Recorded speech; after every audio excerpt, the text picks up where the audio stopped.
ఇక Hyderabad Nampally railway station రోడ్లో అగ్ని ప్రమాదం జరిగింది. బచ్చా క్రిస్టల్ ఫర్నిచర్ షాప్ లో భారీగా మంటలు ఎగిసిపడుతున్నాయి. బిల్డింగ్ లోని 4 అంతస్తుల వరకు కూడా మంటలు వ్యాపించాయి.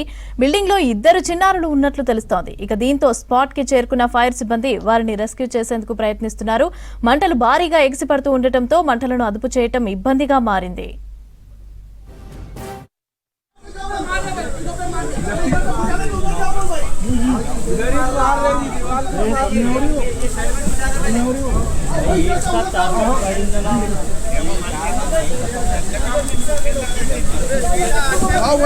इधर से मारे तो उधर जा सकते हो लोग।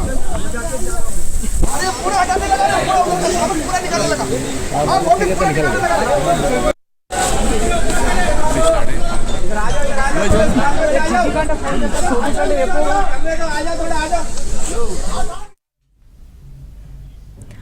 హైదరాబాద్ నాంపల్లి రైల్వే స్టేషన్ రోడ్లో అగ్ని ప్రమాదం జరిగింది. బచ్చా క్రిస్టల్ ఫర్నిచర్ షాప్ లో భారీగా మంటలు ఎగిసిపడుతున్నాయి.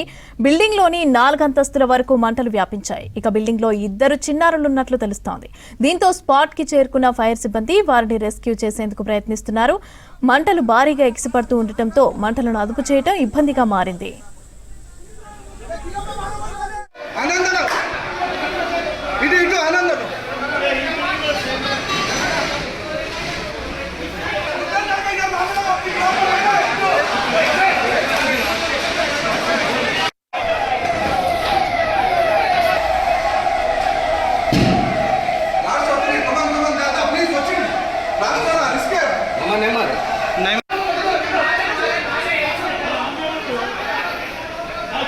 अरे अटू कोट्टाली అటు సైడ్ ఎక్కువ ఉంది. చెప్పండి మీరు.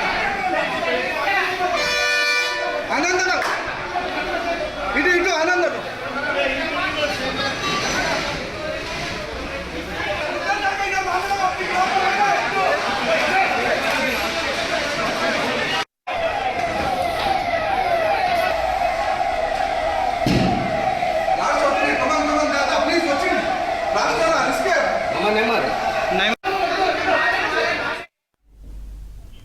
హైదరాబాద్ నాంపల్లి రైల్వే స్టేషన్ రోడ్లో అగ్ని ప్రమాదం జరిగింది. బచ్చా క్రిస్టల్ ఫర్నిచర్ షాప్ లో భారీగా మంటలు ఎగిసిపడుతున్నాయి. ఇక బిల్డింగ్ లోని 4 అంతస్తుల వరకు కూడా మంటలు వ్యాపించాయి.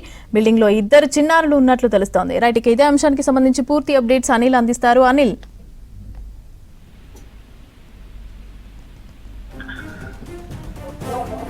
మమత, నాంపల్లి రైల్వే స్టేషన్ రోడ్ లో ఉన్నటువంటి బచ్చా క్రిస్టల్ ఫర్నిచర్ షాప్ లో ఒక్కసారిగా అగ్ని ప్రమాదం చోటు చేసుకుంది. సో ప్రజెంట్ అక్కడ ఫైర్ ఇంజన్లు కూడా చేరుకొని మంటలు ఆపేటువంటి ప్రయత్నం చేస్తున్నాయి. అయితే సంఘటనా స్థలానికి ఇప్పటికే అక్కడ పరిసర ప్రాంతాల్లో ఉన్నటువంటి అన్ని ఫైర్ స్టేషన్స్ నుండి అగ్ని ప్రమాదం జరిగిన సంఘటన స్థలానికి చేరుకున్నాయి. అయితే 4 అంతస్తుల వరకు బిల్డింగ్ ఫ్లోర్ అంటే కింది గ్రౌండ్ ఫ్లోర్ నుండి 4 అంతస్తుల వరకు ఈ మంటలు అనేది చెలరైనట్టు తెలుస్తుంది. భవనంలో 2 పిల్లలు ఉన్నట్లు సమాచారం ఉంది. సో పూర్తి అక్కడ ఉన్నటువంటి స్థానికులు కూడా వెంటనే చేరుకొని ఫైర్ ఆఫీసర్ కి సమాచారం ఇచ్చారు. ఇప్పటికీ 4 అంతస్తులకు సంబంధించి కూడా పూర్తిగా మంటలు వ్యాపించాయి. దట్టమైన పొగతో కూడినటువంటి అక్కడ కనిపిస్తుంది. మరోవైపు ఫర్నిచర్ షాప్ కాబట్టి అందులో అంతా కూడా స్క్రాప్ తో పాటు ఇక కొన్ని ఎక్కువగా అగ్నికి ఆకుతతో పాటు ఎక్కువగా మంటలు చెలరేగేటువంటి వస్తువులు కూడా ఉన్నట్టు తెలుస్తుంది. సో ఇప్పటికే 4 ఫైర్ ఇంజన్లు అయితే అక్కడ చేరుకొని మంటలు ఆపేటువంటి ప్రయత్నం చేస్తున్నాయి. అయితే 2 చిన్నారులు లోపల ఏ ఫ్లోర్ లో ఉన్నారనేది చూడాలి. సో భవనంలో మాత్రం 2 పిల్లలు ఉన్నట్టు అక్కడ ఉన్నటువంటి స్థానికులు చెప్తున్నారు. సో పూర్తిగా కూడా మంటలు ఆపేటువంటి ప్రయత్నం ఇంకా కొనసాగుతుంది. ఆ చిన్నారులను కూడా రెస్క్యూ చేయడానికి ప్రయత్నిస్తున్నారు అక్కడ ఉన్నటువంటి సిబ్బంది. అయితే ఇప్పటికే ఒక్కసారిగా అసలు ఈ ప్రమాదం షార్ట్ సర్క్యూట్ వల్ల జరిగిందా, మరే ఇతర కారణాల వల్ల జరిగిందా అనేది వేచి చూడాల్సి ఉంది. సో ప్రజెంట్ అయితే ఇది మేజర్ గానే కనిపిస్తుంది. ఎందుకంటే ఒకసారిగా గ్రౌండ్ ఫ్లోర్ లో అంటుకున్నటువంటి మంటలు 4వ ఫ్లోర్ వరకు కూడా వ్యాపించాయి. అందులో 2 పిల్లలు ఉన్నారంటే ఇంకా పిల్లలతో పాటు వారికి సంబంధించిన ఎవరైనా ఇంకా వ్యక్తులు ఎవరైనా ఉన్నారా, ఫర్నిచర్ షాప్ లో పనిచేసే వారు ఎవరైనా ఉన్నారా, సో ఇట్లాంటి విషయాలన్నీ ఇంకా అందులో ఫైర్ అంటే మంట తగ్గితే లోపలికి వెళ్తే తెలిసేటువంటి అవకాశం ఉంటుంది. సో ప్రజెంట్ అయితే ఆ ఫర్నిచర్ షాప్ మొత్తం కూడా దగ్ధమైపోయింది. ప్రజెంట్ ఇంకా అక్కడ ఉన్నటువంటి సహాయ చర్యలు అయితే చేపట్టారు, రెస్క్యూ చేస్తున్నారు. దీంతో పాటు ఇంకా కొన్ని ఫైర్ ఇంజన్లు కూడా సంఘటన స్థలానికి అక్కడికి చేరుకొని ఆ పూర్తిగా కూడా మంటలను ఆపేటువంటి ప్రయత్నం అయితే ప్రస్తుతం కొనసాగుతుంది. మమత.